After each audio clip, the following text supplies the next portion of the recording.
hadis, apa kata Rasul? Berkata, ya Allah ampuni aku. Mereka minta ampunan, Allah ampuni dosa mereka. Mereka minta taubat, aku terima taubatnya. Mereka minta hajat, aku kabulkan hajatnya. Karena mereka tamuku, apapun yang mereka minta akan aku beri, kata Allah subhanahu wa ta'ala. Jadi kamu jadi tamunya Allah. Bersihkan kau punya hati, bersihkan kau punya niat. Nafkah rezeki yang kamu bawa harus nafkah yang halal, harus rezeki yang halal. Jangan dari nafkah yang haram. Ada dua kelompok kelak ketika mereka pergi haji. Kelompok pertama ketika mereka bertalbiyah, labbaik Allahumma labbaik, labbaik Allah syarika laka labbaik. Malaikat menyeru, hajimu diterima, hajimu mabrur, panggilanmu diterima, seruanmu diterima. Kenapa? Karena rizkimu halal, nafkahmu halal, bekalmu halal, niatmu bagus, niatmu baik. Tidak kamu keluar dari tanah ini kecuali dapat rahmat dari Allah. Kelompok yang kedua, mereka bertalbiyah, labbaik Allahumma labbaik, labbaik Allah syarika laka labbaik. Tiba-tiba terdengar seruan, panggilanmu ditolak, seruanmu ditolak, hajimu ditolak. Kenapa? Nafkahmu haram, bekal yang kau bawa bekal haram. Kamu datang haji dari hasil mencuri, uangnya dari hasil korupsi, uangnya dari hasil mencuri, dari hasil korupsi, dari hasil merampas haknya orang, dari hasil melebihkan timbangan, dari hasil menyusahkan orang. Hajimu ditolak. Tidaklah kamu pulang kemari, tidaklah kamu pulang dari sini kecuali hanya mendapatkan kemurkaan dari Allah subhanahu wa ta'ala. Oleh karenanya saudara-saudara yang mau pergi haji, luruskan kau punya niat, pasang kau punya niat. Kamu punya uang, mampu untuk pergi haji, cepat-cepat berangkat haji. Dalam hadis dalam hadis qudsi, apa kata Allah? Seorang hamba, aku berikan dia keluasan tenaga. Dia punya tenaga, mampu, kuat, sehat. Aku beri dia juga keluasan harta. Punya uang, punya nafkah, punya belanja, cukup dia untuk pergi haji. 5 tahun berlalu dalam kecukupan jasad, 5 tahun berlalu dalam kecukupan harta, tapi dia tidak kembali kepadaku. Maksudnya 5 tahun berlalu dalam keberadaan harta, 5 tahun berlalu kamu banyak uang, selama 5 tahun mampu pergi haji tapi nggak pergi. Apa kata Allah? Maka kamu tidak akan mendapatkan rahmatku. Yakni apa? Kamu akan mendapat murka Allah subhanahu wa ta'ala. Nah, adapun bagi kalian yang belum mampu, yang belum mampu jasad, yang belum mampu uang harta untuk pergi haji, niatkan dari sekarang. Ya Allah, saya niat kalau saya punya uang saya mau pergi haji. Ya Allah, saya niat kalau saya ada keluasan harta saya ingin menjadi tamumu pergi haji. Tiba-tiba kamu mati dalam niat tersebut, kamu mendapatkan pahala haji walaupun kamu tidak haji. Berapa banyak orang-orang mendapatkan pahala haji mabrur padahal mereka tidak haji. Contoh, Al-Imam Abdullah ibn Mubarak, beliau mendengar malaikat sedang bercakap-cakap. Ini malaikat lagi ngobrol. Kata malaikat, tahun ini ada 600.000 orang yang pergi haji. Tahun ini 600.000 orang pergi haji, tapi yang diterima cuma satu, namanya Ali Al-Muwaffaq. Cuma dia yang hajinya diterima. Dia adalah seorang penjahit tukang sol sepatu. Abdullah bin Mubarak heran, 600.000 orang pergi haji tapi cuma satu yang hajinya mabrur. Dicari, orangnya ada di Damaskus. Ketika Imam Abdullah bin Mubarak sampai ke Damaskus, dicari seorang penjahit sepatu yang namanya Ali Al-Muwaffaq. Tiba-tiba beliau ketemu. Kamu Ali Al-Muwaffaq? Iya, saya Ali Al-Muwaffaq. Tolong cerita kepadaku, kenapa kok haji kamu diterima? Loh, saya nggak pergi haji, kata beliau. Terus coba ceritain amal apa yang kamu lakukan. Beliau cerita, oh kemarin saya punya istri lagi ngidam. Ngidam apa? perempuan kan kalau ngidam aneh-aneh. Saya punya istri ngidam daging milik tetangga sebelah yang sedang dipanggang. Saya mau cari daging lain, dia nggak mau. Maunya daging tetangga yang ada di sebelah yang lagi dipanggang. Emang kalau orang ngidam itu aneh-aneh. Sama kayak saya punya istri. Istri saya ngidamnya apa aneh. Saya tanya, kamu ngidam apa? Saya ngidam, saya pengennya Kak Bahar nikah lagi.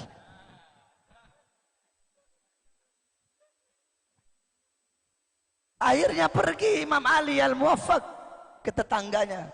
Imam Ali bilang, saya mau beli, kamu punya daging. Oh maaf, daging ini nggak dijual. Tapi istri saya ngidam, tolong. Wahai Syekh, bagi kamu daging ini haram, bagi saya daging ini halal. Emang kenapa? Ini daging adalah bangkai keledai. Kamu orang mampu, bagi kamu ini daging adalah haram. Saya Yaab janda, anak-anak saya yatim, berhari-hari nggak makan, sehingga bagi saya bangkai ini halal bagi saya. Aku pun kasihan, maka aku berikan semua bekal hajiku kepada dia. Gara-gara itu hajinya diterima mabrur, niatnya sampai, dapat pahala mabrur, walaupun jasadnya tidak pergi ke sana. Oleh karena itu, kalau punya harta, punya uang, niatkan dari sekarang untuk pergi haji. Adapun bagi orang-orang yang punya uang, punya harta, tapi nggak mau pergi haji, bukan dia yang nggak mau pergi haji, tapi Ka'bah nggak mau didatengin sama orang yang congornya kayak begitu, saudara-saudara. Siapa kamu, siapa Ka'bah? Kalau ada orang punya uang tapi nggak mau pergi haji, bukan dia yang nggak mau pergi haji, bukan. Tanah Mekah nggak mau diinjek sama orang yang congornya kayak begitu. Kalau ada orang punya uang tapi nggak mau pergi haji, bukan dia nggak mau pergi haji, Hajar Aswad nggak mau dicium sama orang yang punya congoran kayak begitu. Orang-orang yang haji, orang-orang yang dipilih oleh Allah. Contoh Al-Imam Ibn Munkadir. Al-Imam Ibn Munkadir, beliau haji 33 kali. 33 kali haji, 33 kali wukuf. Ketika sedang wukuf di Arafah, wukuf yang ke-33, tiba-tiba beliau berdoa, ya Allah, wukufku yang pertama untuk menggugurkan rukun hajiku. Wukufku yang kedua, aku hadiahkan pahalanya untuk bapakku. Wukufku yang ketiga, aku hadiahkan pahalanya untuk ibuku. Sisa 30 ini aku hadiahkan untuk semua orang-orang yang wukuf di padang Arafah ini. Tiba-tiba dia tertidur. Ketika dia sedang tertidur, terdengar suara, wahai Ibn Munkadir, apakah engkau akan mendermawakan dirimu kepada Sang Maha Dermawan? Hei Ibn Munkadir, ketahuilah bahwasanya Allah telah mengampuni dosa-dosa orang yang wukuf di Arafah 60.000 tahun sebelum Allah ciptakan padang Arafah. 60.000 tahun sebelum Allah ciptakan Arafah, sudah Allah ampuni dosa-dosa orang yang wukuf di Arafah. Berarti orang-orang yang haji itu adalah orang-orang yang dipilih oleh Allah Subhanahu wa ta'ala. Kalau kamu tidak mampu tapi tetap berusaha pengen naik haji, kata Habib Abdullah Haddad, itu merupakan tanda sebagai kesempurnaan imanmu. Nggak punya uang tapi tetap berusaha pengen haji, itu tanda kesempurnaan iman. Tapi nggak punya uang, maksa pergi haji sampai anak istrinya terlantar, pergi haji tapi bikin susah orang, kata Habib Abdullah Haddad, ini justru jatuhnya haram. Jadi sama kayak orang bangun rumah tapi dengan waktu yang sama dia menghancurkan satu kota. Jadi kamu nggak cukup hartamu, niatkan dari sekarang agar apa? Agar Allah Subhanahu wa ta'ala jadikan kamu tamu-tamunya Allah, sehingga bisa pergi haji dan menjadi haji yang mabrur. Loh Beb, contoh haji mabrur itu seperti apa? Ada tandanya, ada alamatnya. Kamu lihat artis-artis tuh, banyak artis-artis di TV, betul? Banyak artis yang naik haji, betul? Mereka pergi haji pakai pakaian ihram, pergi haji, pakai jilbab ditutupin, pulang pakai rok mini, pulang joget dangdut, pulang goyang itik, pulang goyang ngebor. tetap nggak berubah. Kenapa? Karena pergi hajinya nafkahnya haram. Pergi hajinya nafkah yang dipakai dari hasil jualan aurat, jualan tetek, tahu tetek, jualan payudara, jualan aurat, jualan paha. Makanya hajinya nggak mabrur. Kenapa? Nafkah yang dipakai nafkah haram. Kamu kalau mau lihat orang hajinya diterima gampang. Sebelum haji baik, habis haji lebih baik dari sebelumnya. Sebelum haji buruk, habis haji jadi hamba yang baik. Yakni apa? Bertambah ketaatannya, al-barakah, berkah. Nih banyak orang Banjar, orang Madura suka ngomong berkah. Dikit-dikit beb minta berkahnya, beb minta berkahnya. Berkah itu apa? Hah? Berkah itu bukan bertambah harta, bukan. Bukan bertambah pangkat, bukan. Bukan bertambah umur, bukan bertambah jabatan. Al-barakah tuzidukum fit ta'ah. Barakah bertambahnya ketaatan, kepatuhan, ketundukan kepada Allah Subhanahu wa taala. Jadi kalau sebelum haji buruk, habis haji baik, bertambah kebaikannya, berarti hajinya diterima oleh Allah Subhanahu wa taala. Kemudian wasiat saya yang terakhir kepada seluruh hadirin hadirat yang hadir di majelis ini. Dalam Al-Quran Allah Subhanahu wa ta'ala berfirman, qul hal yastawil ladhina ya'lamuna wal ladhina la ya'lamun.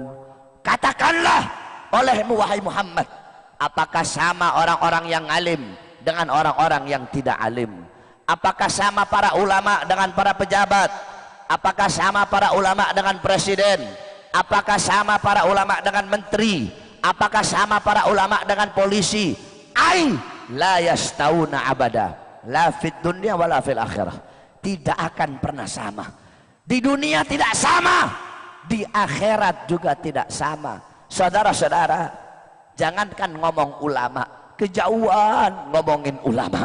Kita saja yang duduk pada malam hari ini, thalibul ilm, kita para santri yang duduk pada malam hari ini, karpet yang kalian duduki ini, karpet merah yang kamu duduki, tuh yang di belakang yang duduk di terpal, terpal yang kalian duduki, karpet yang kalian duduki, saya Bahar bin Ali bin Smith, saya bersumpah demi Allah, karpet yang kalian duduki di sisi Allah lebih mulia daripada kursi bangku yang diduduki oleh kursi presiden, saudara-saudara. Kenapa? Karena kursi, karena karpet yang kalian duduki untuk berzikir kepada Allah Subhanahu wa ta'ala. Kalau karpetnya saja nggak sama, bagaimana dengan santrinya? Santrinya nggak sama, bagaimana dengan ulamanya? Kan Allah udah bilang di Al-Quran, apa? Nabi udah bilang dalam hadis, apa? Ad-dunya mal'un, mal'un wa ma fiha illa zikrullah wa ma walah wa aliman au muta'alliman. Dunia ini terkutuk, dunia ini hina, wa ma fiha, dan hal-hal yang ada dalamnya semuanya terlaknat. Apapun yang ada dalamnya illa kecuali zikrullah. Orang-orang yang mengingat Allah, yang taat, yang patuh, yang tunduk kepada Allah. Orang-orang yang hatinya bersih, dia kosongkan hatinya dari dunia, harta, pangkat, jabatan, tahta, kekuasaan. Hatinya bersambung dengan Allah, lidahnya basah dengan Quran, zikir, tahlil, tahmid, tasbih, takbir, tamjid, salawat. Orang-orang yang alim wa aliman, orang-orang yang alim au muta'alliman, atau orang-orang yang menuntut ilmu, inilah golongan yang mulia. Kalau ada pejabat nggak mau berzikir, nggak mau ingat Allah, nggak taat, nggak patuh, nggak tunduk, orang alim bukan, penuntut ilmu juga bukan, berarti dia termasuk dalam mal'un yang dimaksudkan oleh baginda Nabi besar Muhammad sallallahu alaihi wasallam. Jadi saya tanya sama orang Banjar, semuanya jawab yang keras, ulama dan pemerintah sama apa tidak? Jawab kurang keras, sama apa tidak? Yang keras sama apa tidak? Ulama dengan presiden sama apa tidak? Kurang keras sama apa tidak? Ulama dan tentara sama apa tidak? Ulama dan polisi sama apa tidak? Ulama dan menteri sama apa tidak? Ulama dan pengusaha sama apa tidak? Ulama dan pedagang sama apa tidak? Siapa yang lebih mulia? Jawab yang keras, siapa yang lebih mulia? Kurang keras, siapa lebih mulia? Siapa yang lebih agung? Siapa yang lebih luhur?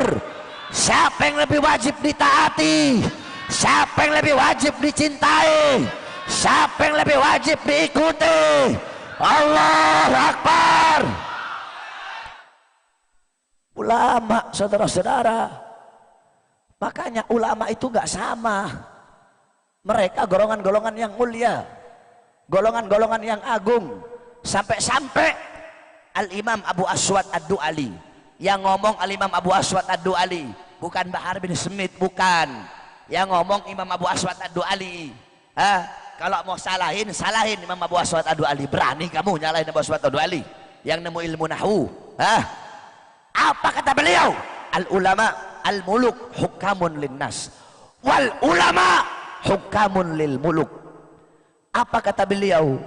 Sesungguhnya al-muluk, raja-raja, yakni as-salatin, para penguasa-penguasa, umara, para pemerintah-pemerintah, mereka itu yang mengatur manusia, menghukum manusia, memberikan aturan kepada manusia.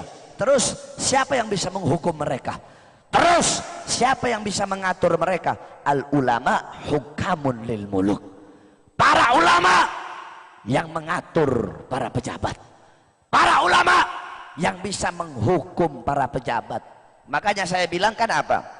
Kita orang ini, Habib-habib zaman sekarang, kita ini masih lembut. Habib Rizik lembut, saya lembut. Beda dengan Habib-habib zaman dulu, njit-njitnya kita orang. Kita nampar pejabat yang zolim itu cuma pakai mulut. Njit-njit kita nggak pakai mulut. Contoh, kamu tahu Habib Abdurrahman Masyhur? Habib Abdurrahman Masyhur, Sahibul Bughyah, yang ngarang kitab Bughyatul Mustarsyidin, yakni fatwa ulama muntaakhirin. Itu di zaman beliau sultan ada dua, ada Sultan Al-Qatiri, ada Sultan Al-Ghiti. Di zaman beliau ada Sultan Al-Ghiti. Ini sultan ngambil pajak dari rakyat. Ketahuan sama Habib Abdurrahman, ketemu di jalan, papasan di jalan. Habib Abdurrahman gak ngomong, kenapa kamu begini? Enggak, langsung ditampar. Pak, kamu jangan menambah-nambahkan apa syariat Nabi Muhammad. Itu Habib itu. Saya lagi bayangin bagaimana kalau Habib Ali ketemu Jokowi terus ditampar.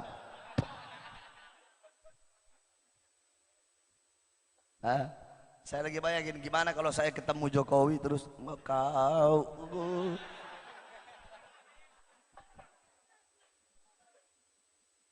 Kemarin saya diundang Ramadan kalau nggak salah itu, diundang di MPR RI.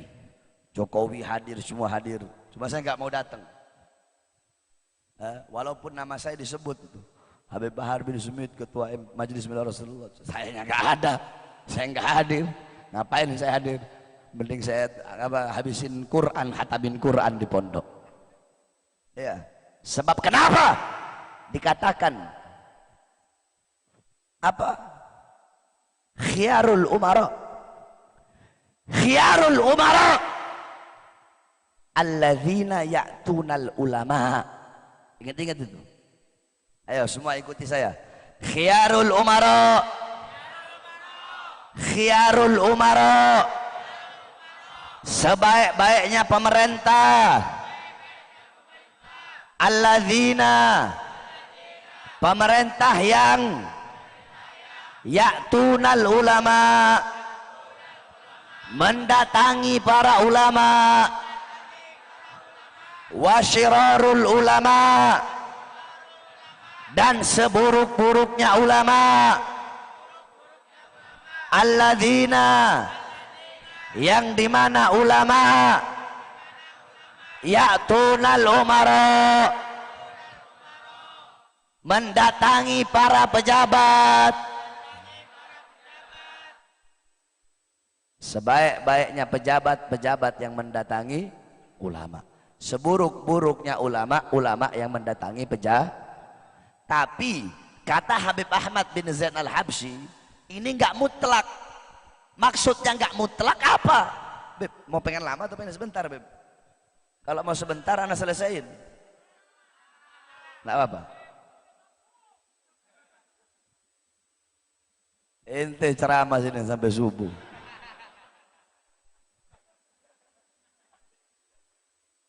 Al-Habib Ahmad bin Zain Habsyi, kata beliau, ini kaedah tidak mutlak berlaku. Kalau ada ulama datang ke pejabat untuk menasehati mereka, untuk menyampaikan yang hak itu hak, yang batil itu batil, untuk mengajarkan mereka hukum Allah, maka mereka tidak termasuk seburuk-buruknya ulama. Faham? Jadi akan ada ulama yang dekat sama pejabat, tapi dekatnya itu untuk nasehatin pejabat, dekatnya itu untuk memberikan petunjuk, memberikan irsyad wal huda wal madad wal futuh. Nah, ini nggak termasuk, ya. Nah, adapun yang termasuk itu yang seperti apa? Mereka para ulama yang datang kepada pejabat, yatlubud dunya bi amalil akhirah, mencari dunia dengan amal-amal akhirat. Mereka datang kepada pejabat untuk jadi anjing-anjingnya penjabat, jadi penjilat-penjilat pejabat. Mereka datang kepada para pejabat, berdiri depan pintu sudah untuk mengharapkan sebagian hartanya. Mereka datang di pintu-pintu pejabat, masuk istana untuk menjual agama, untuk menjual Islam. Ini yang namanya kera-kera bersorban, saudara-saudara. Jadi kalau ada ulama kayak begitu, panggil, ulama monyet. Ada guru begitu, guru monyet. Ada kiai begitu, kiai monyet. Ada habib begitu, habib monyet. Kalau datang ke pejabat untuk mencari dunia, kalau datang ke pejabat untuk mengharap sebagian hartanya, kalau datang ke pejabat untuk menjual agama. Tapi kalau datang ke pejabat untuk memberi nasihat, memberikan petunjuk, ini tidak termasuk. Justru ini ulama yang berani dan tegas serta bagus.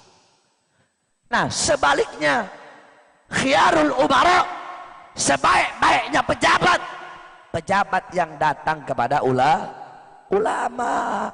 Cuma datangnya bukan kampanye, datangnya bukan cari muka, datangnya bukan untuk agar dipilih, datang ikhlas. Ya Habib Ali Baiti, arsyidna, ahdina, a'tina ilm. Ya Habib berikan aku petunjuk, ya Habib berikan aku nasihat, ya Habib berikan aku ilmu. Datangnya seperti ini. Inilah pejabat-pejabat yang baik. Dulu ada seorang ulama di zaman Sultan Malik Shah. Ketika itu Sultan Malik Shah, beliau bilang sama ini orang alim, saya lupa namanya, ya Syekh, kenapa kamu tidak mendatangiku? Apa jawab beliau? Aku tidak mendatangimu karena aku ingin engkau menjadi sebaik-baiknya pejabat ketika engkau mendatangi ulama. Aku tidak mendatangimu karena aku ingin menjadi sebaik-baiknya ulama yang tidak mendatangi pejabat. Jadi ulama ada dua. Ada ulama kera-kera bersorban, yang jualan agama, yang jualan Islam, bukannya menghidupkan Islam, tapi cari hidup dalam Islam. Ya, bahkan ada partainya hijau, lambangnya Ka'bah. Ada partainya hijau, tapi partai semangka, luarnya hijau, dalamnya merah, saudara-saudara. Saya tanya, banyak tidak? Banyak tidak? Banyak tidak orang-orang munafik? Banyak. Makanya taat sama ulama, ikutin para ulama. Nah, saudara-saudara, Nabi Adam pernah berwasiat kepada anak-anaknya. Apa wasiatnya? Idza aradtum fi'la syai'in faqaddimu thalathata asya. Wahai anak-anakku, kalau kalian ingin melakukan suatu pekerjaan, hendaklah dahulukan 3 perkara. Apa itu? Yang pertama, istasyirul akhyar, bermusyawarah dengan orang soleh, bermusyawarah dengan orang baik. Inilah wistasyartul malaikah la asyaru alayya bitarkih. Aku dulu andaikan musyawarah sama malaikat, andaikan minta nasihat malaikat untuk memakan buah khuldi, maka malaikat akan memberikan isyarah kepadaku untuk meninggalkan memakan buah khuldi tersebut. Sayang dulu aku tidak minta nasihat dari malaikat sehingga aku makan dan Allah keluarkan aku dari surga. Jadi Nabi Adam mengajarkan kepada kita, apapun perkara yang akan kita lakukan, hendaknya minta nasihat dari Habib Ali Baiti, saya punya anak laki-laki, yang bagus kasih nama siapa Beb? Habib, saya punya anak perempuan Beb Ali, yang bagus kasih nama siapa? Minta nasihat sama ulama. Nanti Habib Ali jawab, oh nama yang bagus buat anak pertama nama yang memakai abad, yang penting ada abadnya. Abdullah, Abdurrahman, Abdurrahim, Abdul Razak, Abdul Jabbar, Abdul Somad, Abdul Karim. Terus yang sunnah, itu yang pertama, sunnah. Yang kedua, sunnah memberi nama anak dengan nama-nama Nabi. Adam, Idris, Nuh, Saleh, Ibrahim, Ismail, Isa, Yahya, Zakaria, Yusuf. Terus yang ketiga, sunnah memberi nama anak dengan nama-namanya Rasulullah. Muhammad, Ahmad, Toha, Yasin, Mustafa. Dalilnya apa? Dalilnya tasammau bi ismi fala taknau bi kunyati. Bernamalah dengan namaku dan jangan berkunyah dengan kunyahku. Terus sunnah memberi nama anak dengan nama-nama orang-orang soleh, nama-nama sahabat, Usamah, kemudian Salman, Abu Bakar, Umar, Utsman, Abdullah, ya, kasih nama orang-orang soleh, Salim, Zaid, kemudian kasih nama Maliki, Syafi'i, Hambali, Hanafi, kemudian kasih nama Ali, Alwi, Ahmad, Abdul Qadir, kasih nama Jailani, Syadili, Syarbini, Haitami, Muhammad, Ahmad. Sunnah. Terus hukumnya makruh memberi nama anak dengan nama-nama orang fasik.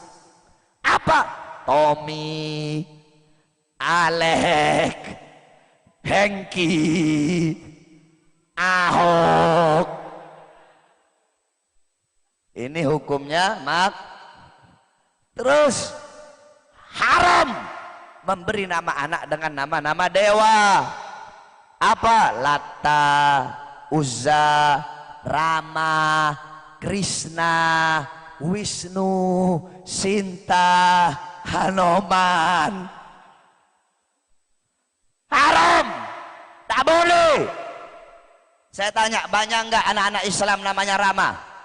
Banyak tidak? Banyak enggak anak-anak Islam namanya Krishna? Banyak enggak anak-anak Islam namanya Siwa? Banyak enggak anak-anak Islam namanya Wisnu? Banyak enggak anak-anak Islam namanya siapa? Namanya Sinta. Haram memberi nama anak dengan nama-nama dewa. Tanya sama orang soleh. Ustadz, Kiai, Habib Ali, saya ini mau kawin, yang bagus bulannya bulan apa? Habib Ali jawab, sunnahnya itu bulan Syawal. Kenapa? Dalam Sahih Muslim, qalat Aisyah, tazawwajani Rasulullah fi Syawal wa bana bi fi Syawal. Kata Sayyidah Aisyah, Nabi Muhammad menikahi aku di bulan Syawal dan wadukhul yakni wabanabi, dan melakukan malam pertama denganku itu juga di bulan Syawal. Al-Imam Nawawi qala hadal hadis fihi istihbabut tazawwud wa tazwid fi Syawal wa dukhul fihi. Ini hadis adalah anjuran sunnah menikah atau dinikahi di bulan Syawal wa dukhul fihi, dan melakukan jima dalam bulan Syawal. Minta nasihat sama ulama. Habib Ali, ini ada 4 calon A, B, C, D. Mana yang harus saya pilih, Beb? Kalau Habib Ali bilang pilih si A, Habib yang ini bilang pilih si B, Habib yang ini bilang pilih si C. Ya, guru yang ini, guru mana ini yang harus hendak ulun pilih 4 ini? Pilih si A satu lah, pilih si inilah.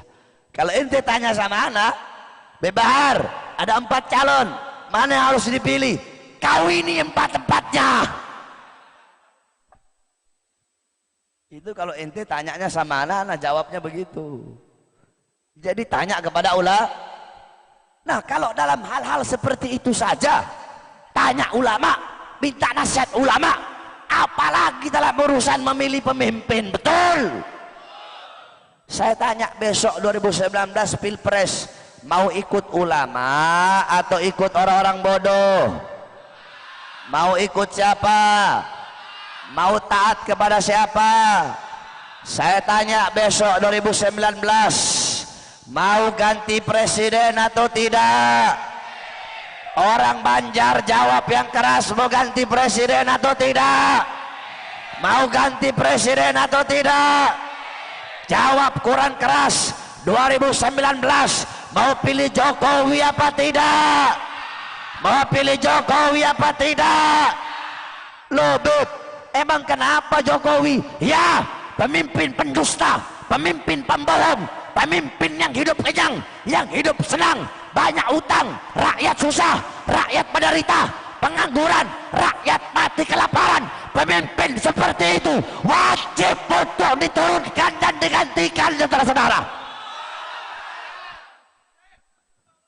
Oleh karenanya para ulama yang istiqomah, ulama yang nggak bisa disuap, ulama yang nggak bisa disogok, beliau para ulama telah sepakat di bawah komando Al-Imam Al-Habib Muhammad Rizik bin Husain bin Syihab telah menentukan siapa calon presiden dan wakil presiden. Kamu semua sudah tahu, nggak perlu saya sebut namanya. Oleh karenanya saya wasiatkan kepada kamu, wahai muslimin muslimat Banjarmasin, wahai para pemuda-pemudi Islam, kalau mau selamat ikuti para habaib, kalau mau selamat ikuti para ulama. Nah, para ulama telah melakukan ijtima dan telah keluar keputusan hasil ijtima. Oleh karenanya di bawah komando Habib Rizik, siapapun calon yang diusung oleh beliau telah keluar nama capres dan cawapresnya. Kita sebagai umat Islam, kita sebagai para pemuda-pemudi Islam, kita bersumpah, kita berjanji, wajib bagi kita untuk memenangkan calon tersebut walaupun harus berdarah-darah, saudara-saudara. Saya tanya pemuda-pemudi Banjar, jawab yang keras, siap menangkan calon yang diusung ulama? Siap menangkan calon yang diusung para habaib? Siap menangkan calon yang diusung para kiai? Siap mempertaruhkan jiwa untuk memenangkannya? Siap mempertaruhkan nyawa untuk memenangkannya? Siap menguras tenaga dan pikiran untuk memenangkannya?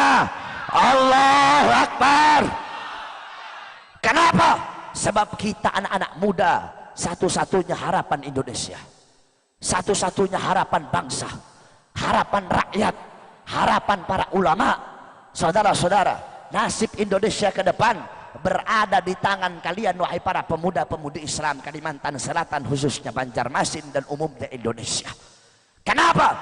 Karena kita para santri, kita anak-anak majelis yang gak bisa dibeli. Saudara-saudara sekalian yang dimuliakan oleh Allah Subhanahu wa Ta'ala, kita nggak bisa dibeli. Kita para pemuda-pemudi Islam nggak bisa disogok. Mereka 9 naga, taipan-taipan, cukong-cukong Cina, mereka orang-orang barat, orang-orang luar, perusahaan-perusahaan asing. Bagi mereka presiden bisa dibeli, betul? Menteri bisa dibeli, betul? Jawab yang keras, polisi bisa dibeli, betul? Tentara bisa dibeli, betul? Ustadz bisa dibeli, betul? Kiai bisa mereka beli, betul? Ada habib yang bisa mereka beli, betul? Tetapi mereka lupa, hei kalian para pengkhianat bangsa, hei kalian para 9 naga, demi Allah, kami pemuda-pemudi Islam Indonesia, selama kami masih tegak berdiri di tanah Indonesia, selama kami masih bernafas, maka selama itu kami tidak akan pernah bisa dibeli sampai datangnya hari kiamat, saudara-saudara. Yang hak akan kita sampaikan hak, betul? Yang batil kita sampaikan batil, betul? Saudara-saudara, Indonesia merdeka lewat para santri. Indonesia merdeka dengan tangan-tangan santri, dengan tangan-tangan ulama. Waktu itu belum ada tentara, belum ada polisi, belum ada presiden, belum ada Indonesia. Yang ada pondok pesantren, majelis taklim, ulama, kiai, habaib, santri. Beliau-beliau berjuang bersatu bersama rakyat, mengangkat senjata. Mereka berjuang. Santri zaman dulu malam megang polpen, malam mereka membasahi dirinya dengan air mata rindu, air mata takut kepada Allah. Itu malam. Siang mereka mengangkat pedang, bukan bersimbah air mata, bukan mengangkat pena, malam mengangkat pena, malam bersimbah air mata, siang mereka mengangkat pedang, bersimbah darah, memperjuangkan kemerdekaan Indonesia. Kalau bukan karena beliau-beliau, para ulama, para santri, pondok pesantren, tidak akan ada merah putih dan tidak akan pernah merdeka negara kesatuan Republik Indonesia. Makanya saya tanya, para santri berjasa tidak untuk Indonesia? Berjasa tidak? Jawab yang keras, berjasa tidak? Yang memerdekakan Indonesia para santri, betul apa tidak? Betul apa tidak? Yang memerdekakan Indonesia pondok-pondok pesantren, betul apa tidak? Oleh karenanya kita para santri harus berjuang. Kita selama ini santri nggak mau peduli sama urusan politik. Kita kerjaannya ngafalin Alfiyah, belajar syarah Ibn Agil, syarahnya Alfiyah, Fathul Mu'in, belajar Fathul Gharib, ngapalin ngafalin Nadham Zubat, Hifdzul Mutun, Murajaah, Mutola'ah, Daras Quran. Tidak peduli siapa yang mau jadi pemimpin, karena ketidakpedulian kita, karena ketidakikutsertaan kita, sehingga para pejabat-pejabat dipegang kursi-kursi kekuasaan, dipegang dan diisi oleh pejabat-pejabat yang zalim, pejabat-pejabat yang butuh kepada rakyat kalau ada maunya, pejabat-pejabat yang dimana mereka menegakkan hukum tajam di atas, tumpul di atas dan tajam di bawah. Oleh karenanya cukup sudah. Sekarang saatnya bagi kita para santri, kita para pemuda-pemudi Islam harus bangkit, rapatkan barisan di bawah bendera dan komando para ulama. Kita menangkan pada tahun 2019 calon presiden dan wakil presiden yang diusung oleh para ulama-ulama yang istiqomah di jalan Allah Subhanahu wa taala. Saya tanya, siap memenangkan? Siap menangkan? Siap menangkan? Allahu Akbar, Allahu Akbar. Kita para santri nggak bisa dibeli, betul. Oleh karenanya para santri, teruslah kau berjuang untuk bangsa, teruslah kau berjuang untuk Indonesia. Nasib bangsa ke depan berada di tanganmu, saudara-saudara. Indonesia, emang betul Indonesia telah merdeka. Merdeka dari Jepang, merdeka dari Belanda, merdeka dari Inggris. Tapi Indonesia belum merdeka dari 9 naga, betul. Belum merdeka dari Taipan Cukong, betul. Belum merdeka dari perusahaan-perusahaan asing yang merampok harta rakyat, betul. Belum merdeka dari maksiat, betul. Kini saatnya kita para pemuda-pemudi Islam untuk sama-sama kita bangkit berjuang untuk Indonesia. Wahai Indonesiaku, wahai merah putihku, wahai Pancasilaku, saksikanlah pada malam hari ini pemuda-pemudi Islam Banjarmasin, santri-santri Banjarmasin, kami bersumpah, wahai Indonesia, wahai Garuda, terbanglah engkau meninggi di tempat yang tinggi. Wahai Garudaku, bebaskanlah dirimu dari cengkraman sang naga, kepakkan sayapmu, tunjukkan keperkasaanmu. Wahai Indonesiaku, merdekalah engkau dari maksiat, merdekalah engkau dari koruptor, merdekalah engkau dari pengkhianat bangsa, merdekalah engkau dari pejabat-pejabat zalim yang menyengsarakan rakyat.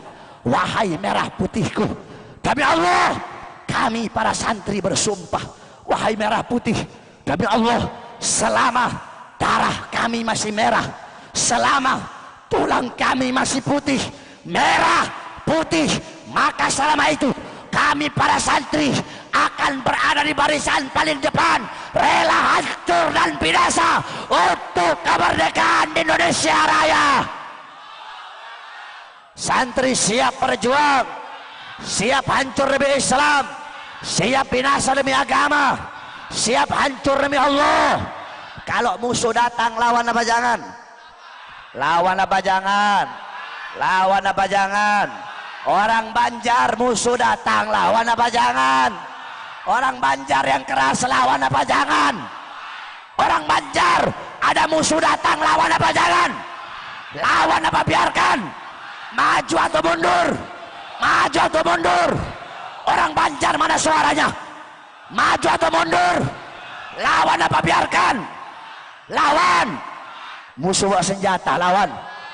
Bawa senjata, bawa senjata, lawan. bawa senjata, bawa tank, lawan, bawa tank, bawa gas air mata, gas air mata. Orang Banjar kebal sama pisau nggak bakal kebal sama gas air mata. Saya aja nggak kebal, yang kebal gas air mata cuma Habib Rizik. Saya tanya orang Banjar, pakai gas air mata lawan, gas air mata, nanti kamu ditembak lawan, ditembak, dipenjara, dibunuh, berdarah, siap berdarah, siap hancur, siap angkat senjata, siap bela Allah, siap bela ulama. Allahu Akbar, Allahu Akbar, Allahu Akbar. Mudah-mudahan Allah hancurkan siapapun yang menghancurkan Islam. Allah hinakan siapapun yang menghina Islam. Amin amin ya rabbal alamin. Terakhir sebelum saya tutup, tar saya minum dulu.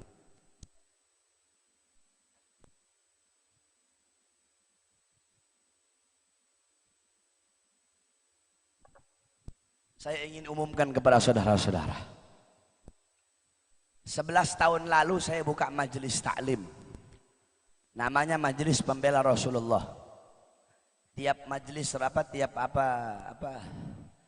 pada Isya seminggu sekali saya baca rotib adat, rotib atos, doa fagil mugaddam, wirdus shagir, wirid sakran, hizib bahar, hizib nasor, maulid simtud duror. Baru saya buka kitab Ihya Ulumuddin.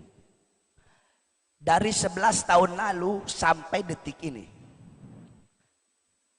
Kemudian saya buka pondok baru 4 tahun lalu sampai detik ini. Alhamdulillah saya bersyukur kepada Allah. Belum ada satu titik pun uang pemerintah yang masuk di pondok saya, majelis saya atau dalam perut saya. Itu saya bersyukur kepada Allah. Oleh karenanya pada kesempatan yang mulia ini saya harapkan seluruh jamaah yang hadir untuk mengeluarkan harta di jalan Allah. Karena kami sedang bangun pondok pesantren. Santri yang mondok tempat saya gratis, nggak bayar. Selama saya makan, santri makan. Kalau saya nggak makan, ya sama-sama nggak makan. Oleh karena saya harapkan semua hadirin mengeluarkan hartanya di jalan Allah. Ya, Beb, saya susah. Sedekah nggak nunggu kaya. Kata siapa orang sedekah itu harus orang kaya? Saya cerita sama kamu. Dulu ada namanya Habib Abdullah Al-Idrus. Ini Habib Abdullah kaya raya yang ngarang rotib Idrus. Beliau kalau turun dari kuda itu pakai karpet merah. Beliau Habib Abdullah Al-Idrus setiap datang tamu itu dihitung anak tangga yang dinaiki oleh tamunya. Kalau tamunya naik 3 anak tangga dipotongin 3 ekor kambing. Kalau tamunya naik 4 anak tangga dipotongkan 4 ekor kambing. Saking kayanya. Satu waktu datang orang bertamu, dihitung berapa anak tangga. Oh ternyata anak tangganya ada 4, maka dipotong 4 ekor kambing. Ntar dulu, duduk itu yang di belakang, jangan ada yang berdiri. Lihat sini semua, perhatiin. Dipotongkan 4 ekor kambing. Ini orang takjub, luar biasa ini Habib ya, kaya. Setiap tamu yang datang dihitung anak tangga, potong. Kalau tamunya naik 4, dipotong 4 ekor kambing. Waduh, saya kagum sama Habib. Kata Habib apa? Ada yang lebih kaya dari saya. Siapa? Saya punya adik namanya Husin. Coba kamu pergi, kamu lihat, dia lebih kaya dari saya. Ini orang penasaran, kalau kakaknya aja kayak begini, apalagi adiknya. Ketika datang ternyata coba gubuk reot. Disediain apa? Disediain kopi setengah sama roti kering setengah. Waduh, katanya lebih kaya. Kok cuma kopi setengah, roti kering setengah? Oh, ini pemanasan kali ini.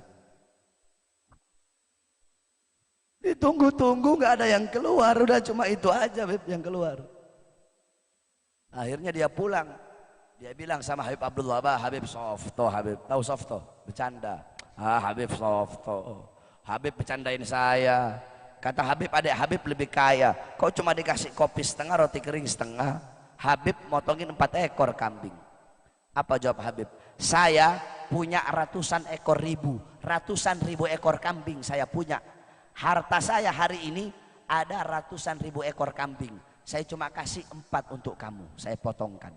Adik saya Husin, harta yang dia punya pada hari itu, kopi 1 cangkir, roti kering 1 biji, setengah cangkir dia kasih untuk kamu, setengah dia minum bersama anak istrinya. Roti kering 1 biji, setengah dia kasih untuk kamu, setengah dia makan bersama anak dan istrinya. Dia lebih kaya dari saya karena dia bisa mengeluarkan setengah hartanya untuk kamu. Jadi orang sedekah nggak nunggu kaya. Contoh, saya punya uang 10 juta. Habib Ali punya uang 100.000. Habib Ali punya uang 100, Habib Ali sedekahin 50. Saya punya uang 1 juta, saya punya uang 10 juta. Saya sedekahin 1 juta. Nominalnya lebih banyak mana? Ana atau Habib Ali? Habib Ali. Nominal. Ana sedekah 1 juta. Ana punya uang 10 juta. Sedekahnya 1 juta. Habib Ali punya uang 100.000. Sedekahnya 50. Nominal banyakan siapa? Banyakan Ana. Iya kan? Habib Ali cuma 50, Ana 1 juta, nominal banyakan Ana. Tapi kaya, dermawan, Habib Ali lebih kaya dan lebih dermawan dari saya. Kenapa? Cuma punya uang 100, tapi setengah hartanya dikeluarkan di jalan Allah Subhanahu wa Ta'ala. Jadi orang sedekah nggak bakal susah. Tidak ada harta yang bisa menyelamatkanmu dalam kubur kecuali harta yang dikeluarkan di jalan Allah. Kamu keluarkan 1, Allah balas 10. Kamu keluarkan 10, Allah balas 100. Rabi'atul Adawiyah, waktu pagi hari, beliau sedekahkan 1 piring gandum. 1 piring berisi gandum disedekain. Siangnya ada orang bawa 8 piring. Ini hadiah untukmu, wahai Rabi'atul Adawiyah. Oh, saya nggak mau, bawa pulang lagi. Malamnya ada lagi yang datang bawa 10. Baru beliau terima. Pembantunya kaget. Rabi'ah, tadi siang ada yang ngasih 8, kamu nggak terima. Ini malam ngasih 10, kamu terima. Allah berjanji, kalau siapa yang mengeluarkan 1, Allah balas 10. Siang tadi itu cuma 8, berarti bukan dari Allah itu. 8 cuma. Nah ini baru nih yang janji Allah nih yang 10 ini. Ya, nggak ada orang sedekah itu kamu keluarkan 100, 200, 300 juta. Nggak bakal kamu keluarkan harta, nggak bakal susah. Enggak kamu keluarin juga nggak bakal kaya. Justru semakin kamu keluarin harta, semakin banyak kamu punya harta. Saya tanya sama jamaah, anjing dan kambing banyakan mana? Anjing dan kambing banyakan mana? Kok bisa ya banyakan kambing? Padahal kambing kan tiap Idul Adha jutaan ekor dipotong, puluhan juta. Harusnya kan banyakan anjing kalau menurut akal, iya kan? Harusnya banyakan anjing dong. Anjing nggak dikorbanin. Ahok, anjing nggak pernah dikorbanin, iya kan? Harusnya banyakan anjing kalau secara akal. Tapi kan ternyata banyakan kambing. Mak banteng, anjing justru sedikit. Kenapa anjing sedikit? Karena anjing tidak pernah dikorban. Kambing makin hari makin banyak karena tiap tahun dikorban. Begitu juga harta. Oleh karenanya nanti ada beberapa murid Habib Ali atau nanti anak-anak panitia pakai sorban sambil saya sholawat. Ini Habib-Habib juga minta ini nih, Haji-Haji, Habib Ali, banyak fulus semua ini. Habib Fendi apalagi nih, Juragan Pasir ini. Ya, yang di depan semuanya. Sambil kita bersolawat, semua belakang depan. Sambil kita bersolawat kepada Rasulullah SAW. Semuanya yang keras. Kalau solawat itu yang semangat, jangan kayak ikan koi mangap-mangap, nggak ada suaranya. Yang semangat kalau solawat, semuanya. Salatullah, salamullah, ala toha.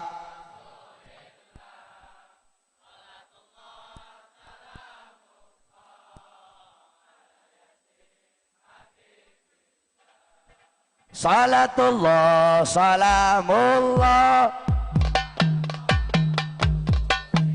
Allah Allah salatullah.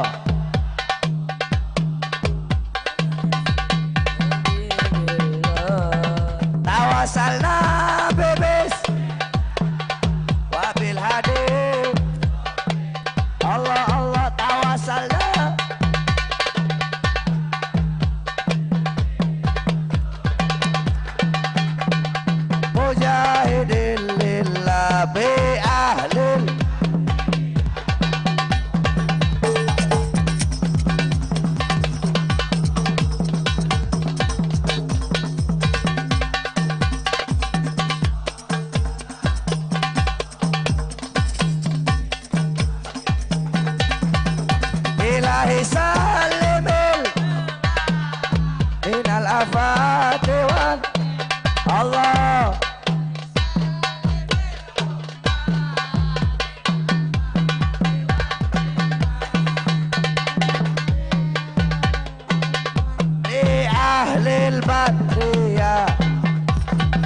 salatullah.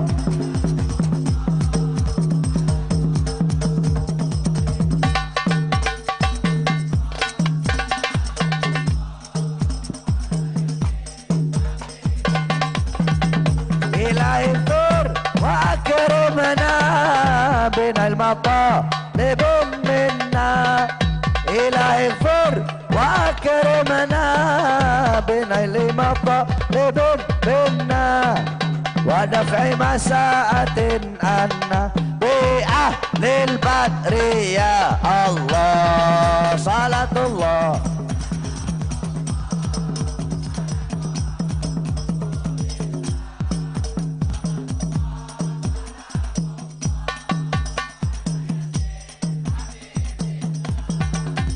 Prajurit pembela Rasulullah, bangkitlah untuk agama, bangkitlah untuk negara, satukan hati, satukan jiwa. Musuh di depan mata, lawan dia sampai berdarah. Untuk agama dan negara, tercinta kematian murah harganya. Maju ayo, ayo terus maju.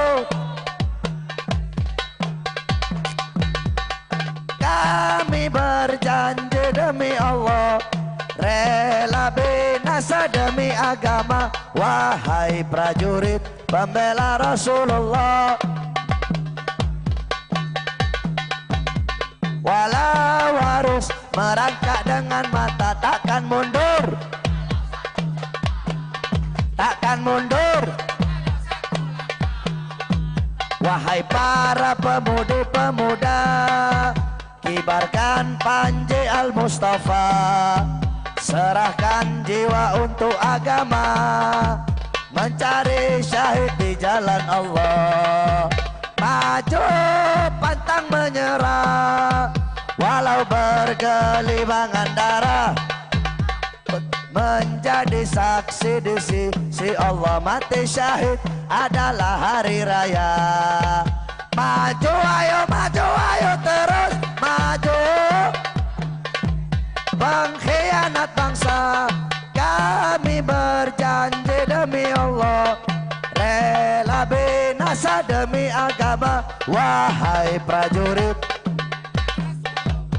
berjuanglah tanpa lelah, walau harus merangkak dengan mata, takkan mundur, takkan mundur. Allahu Akbar. Angkat tangannya ke atas. Hidup Islam, hidup Islam, hidup Indonesia. Indonesia merdeka, merdeka, merdeka, merdeka. Hidup Habib Ali Baiti. Kulsan Mania hidup. Hulukul Hasan hidup. Allahu Akbar. Walafu minkum. Wassalamualaikum warahmatullahi wabarakatuh. Pulangnya pelan-pelan, gak usah salaman, cukup memandang, insya Allah barokah. Tenang. Anak aina ila al-baiti tuhlu sada, jaga Kulsan Mania. Ora, jangan sampai dorong-dorongan. Jaga anak-anak. Udah salaman.